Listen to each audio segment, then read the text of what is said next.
Sometimes transient events are too long for a simple interpolation.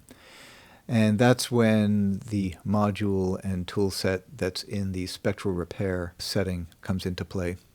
There are two basic modes for this. One is called Attenuate and one is called Replace. The difference between them is that the Attenuate mode will use a similar approach to noise removal that the production declicking or automated declicking module does. It will look for non-periodic noise and try to suppress it.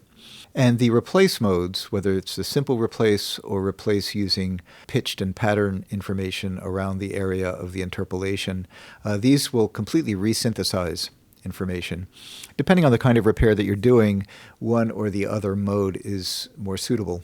So let's talk for a moment about the kinds of events that we find ourselves having to work with spectral repair around.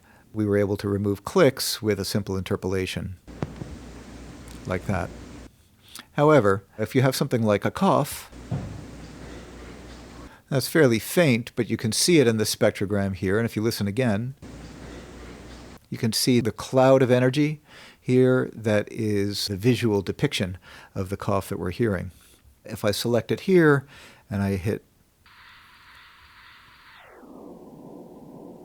right, so there's the fundamental of it, and there are harmonics, if you will, or components of the click that go way up high. If we tried to do a simple interpolation across this much sound, RX simply wouldn't let us do it. So we can pull up the spectral repair module, select the region that we want to interpolate, and actually, tell you what, let me just do a brute force interpolation and see what happens. I'm going to use the standard replace unwanted event setting.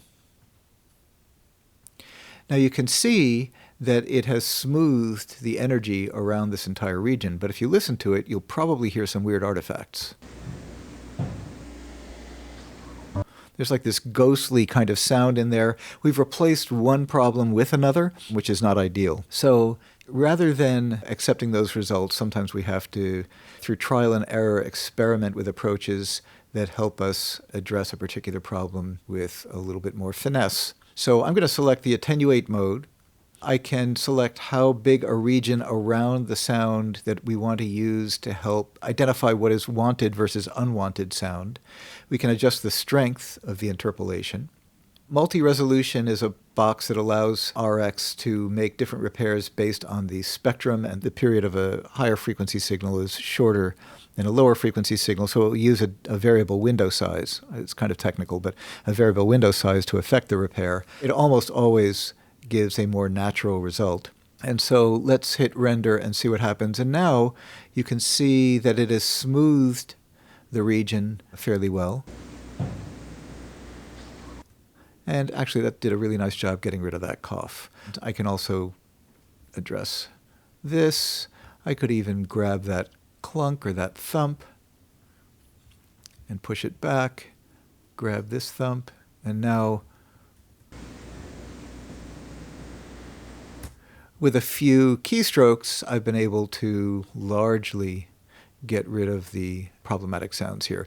You'll notice that there's this one low frequency bump that hasn't completely gone away using this last pass. One of the variables that we can use when we are doing a spectral repair is changing the number of bands in the FFT, or the window size of the FFT that's used to affect the repair.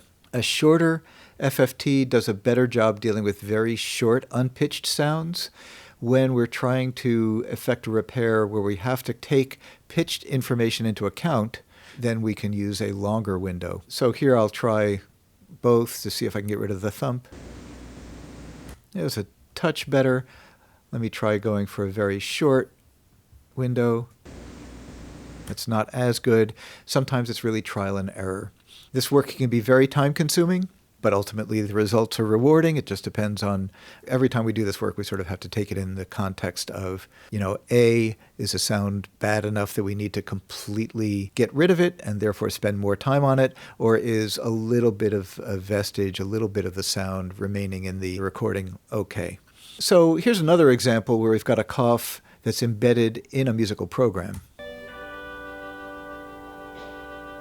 So you hear that cough that's mainly on the left side, and you can see it But if we were to just do, again, a standard interpolation here, well, that might have done some good. But you can see a little irregularity in what's left. Let's see what happened. Yeah, it's not bad. We could go at it a second time. With RX, we can shift-click and focus the attention of the repair on the areas that need our attention. And that's even a little better.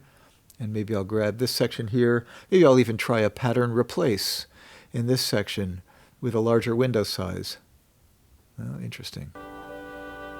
Well, it certainly fixed the area here, but it created some artifacts on either side.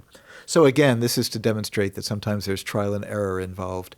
But now you understand what the variables are when we're doing more complex kinds of interpolations.